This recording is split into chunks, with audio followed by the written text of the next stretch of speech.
GMR లేరా? ఏంటి madam, GMR పిలిస్తేనే వస్తారా? ప్రదీపన్, ఆటలాడద్దు. జిఎంఆర్ ఉన్నారా లేరా? మిమ్మల్ని పిలిచింది జిఎంఆర్ కాదు, అమ్మా శక్తి. నేనే నేను రమ్మన్నాను. రా శక్తి, నాకు జరుగుతున్నదంతా తెలుసు. దీనివల్ల మన మధ్యేం గొడవలు రావు కదా శక్తి? ప్రదీపన్, మేం మాట్లాడుతూ ఉంటాం, నువ్వు వెళ్ళు.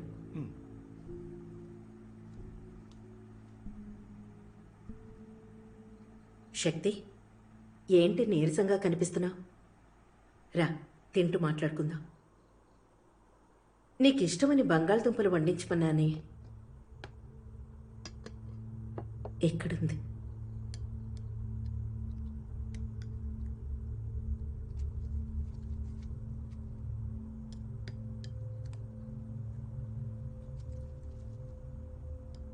ఓ, నీకు తెలియదు కదూ? మనింటి వంటే ఆ సౌమ్యాదేవికి చికెన్ అంటే చాలా ఇష్టం. అది వండడం కంటే ఈ బంగాళదుంపలు వండడం తేలిక.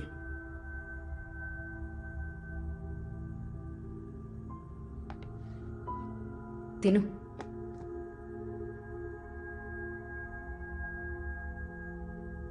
ఇవన్నీ వండటం మీకు అవసరమా? నా వంటగది నేను వండటమే కరెక్ట్. అయినా ఇవన్నీ తెలిసి ఎందుకు చేస్తున్నారు? నీకు చెప్పిన అర్థం కాదు శక్తి. నీ వయస్సు అలాంటిది. నువ్వు చూడాల్సిన జీవితం ఇంకా చాలా ఉంది. అందరూ అంటున్నారు నువ్వు బాగా చదువుకున్నావని, తెలివైన దానివని. కానీ నేను అనుభవశాలిని. లేదు, నాకు కూడా అనుభవం చాలా. నీ వయసు ఎంత?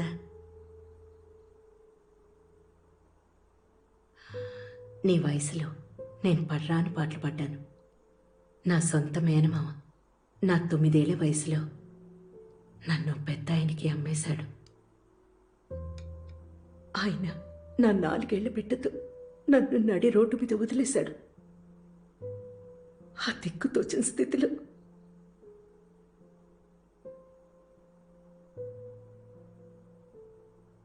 ఖచ్చితంగా నీ కథ నా కథంత దారుణంగా ఉండదనుకుంటున్నాను.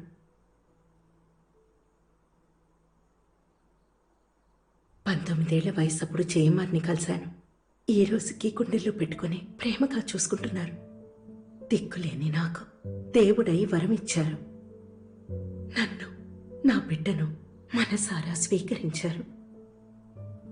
ఏం జరిగినా సరే, ఎలా ప్రవర్తించినా సరే ఆయన్ని మనసారా అంగీకరించాలని అప్పుడే నిర్ణయించుకున్నాను.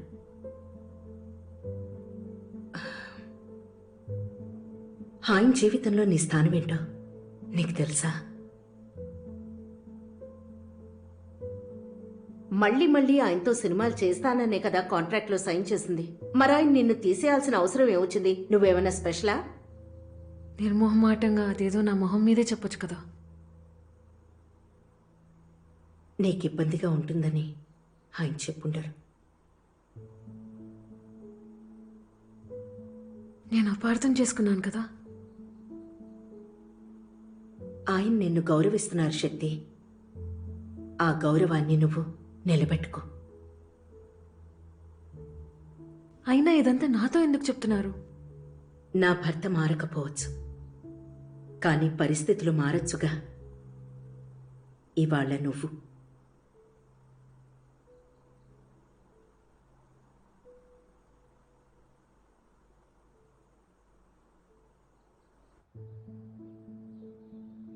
హిందీ సినిమా చేయటానికి గొడవ పడ్డారా? నో. వై? అప్పటికి నేను చాలా అలసిపోయాను. Clap in, sound, action.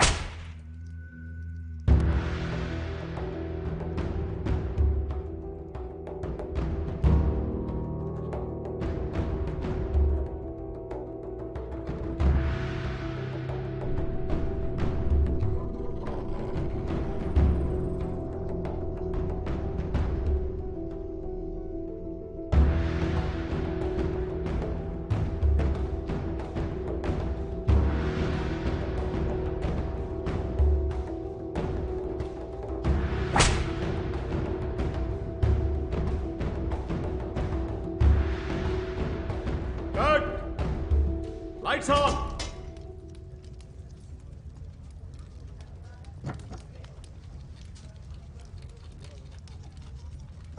నేను ఈ షార్ట్ గ్యాప్లో పిచ్చా పార్టీ చేసుకోవచ్చు కదా జిఎంఆర్. కాంట్రాక్ట్లో ఇదంతా అలౌడేగా.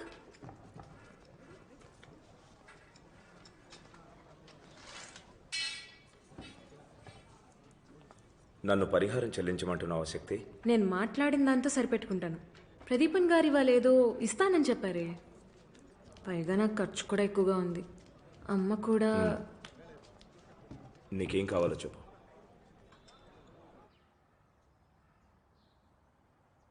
మీకు జిఎంఆర్ మధ్య ఈక్వేషన్ ఎప్పుడైనా మారిందా శక్తిజీ? అఫ్కోర్స్ మారింది. ఇద్దరి మధ్య ఉండే బంధం మారుతూనే ఉంటుంది. నాకు జిఎంఆర్కి మధ్య ఒక్కోసారి ఘర్షణలు జరిగేవి. మాలాంటి ఇద్దరు మొండిగా ఉండే వ్యక్తులు, అది చాలా కష్టతరమైన వృత్తిలో, కొన్ని గమ్మత్తైన సంఘటనలు కూడా జరిగాయి. కానీ ఆశ్చర్యం ఏంటంటే, ఒకరి గుప్పెట్లో ఉన్నామని తెలిసి కూడా మనమిలా చేయకూడదని అనిపిస్తున్నా మన మనసు మాత్రం వారివైపే లాగుతుంటుంది. నేను చెప్పినట్టు నా జీవితం నా ఆధీనంలో లేదు.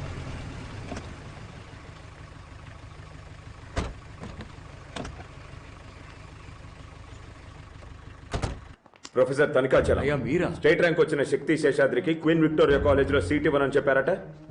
అది విని మేము మౌనంగా ఉండాలా? చిన్నపిల్ల చదివి పట్టా పుచ్చుకోవాలనుకుంటే అడ్డుకోవడానికి వాళ్ళెవరు? రూలింగ్లో ఉన్నది మా పార్టీ. అయినా నేనేం సిఫారసు చేయించలేదే. నష్టపోయిందన్న బాధతో అడుగుతున్నాను. సీఎంతో చెప్పించనా? అన్నగారు, మీరు లెటర్ ఇస్తేనే నేను సీట్ ఇచ్చేస్తాను.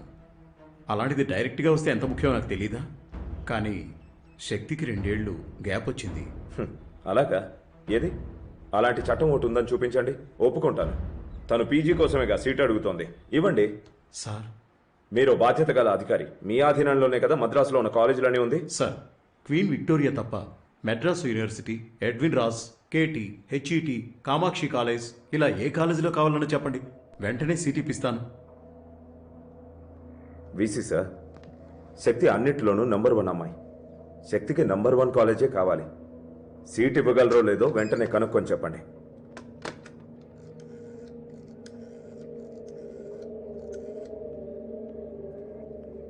Okay sister, thank you. Sir, PG seat శక్తికి ఇవ్వడానికి రెడీగానే ఉన్నారు. కానీ అక్కడున్న సిస్టర్సే కొంచెం అభ్యంతరం చెప్తున్నారు. సార్, ఇప్పుడు నన్ను ఏం చేయమంటారు? శక్తి నటన నుంచి తప్పుకోవాలని స్ట్రిక్ట్గా చెప్తున్నారు. నటన కూడా ఓ పనేగా. శక్తి పని చేసుకుంటూ చదువుకుంటానంటే సీట్ ఇవ్వడానికి అభ్యంతరం ఏంటి? పెత్తనం చెలాయించడానికి వాళ్ళెవరు? ఈ కండిషన్కి మేము ఒప్పుకోం. తనికాచలం, ఇలా వాళ్ల కోసం మార్చుకునే సీటు శక్తికి అవసరం లేదు. అంతేగా శక్తి? సీట్ కావాలని చెప్పు, కావాలని చెప్పు. మా ఇద్దరి మధ్య ఒకటి మాత్రం మారలేదు. నేను అడిగే వాటికి ఆయన అన్నిసార్లు ఒప్పుకోరని తెలిసి కూడా మరోసారి నా జీవితంలో మార్పు తీసుకురాబోతున్నారని తెలిసి నేనింకా ఆయన కట్టు చెప్పలేకపోయాను.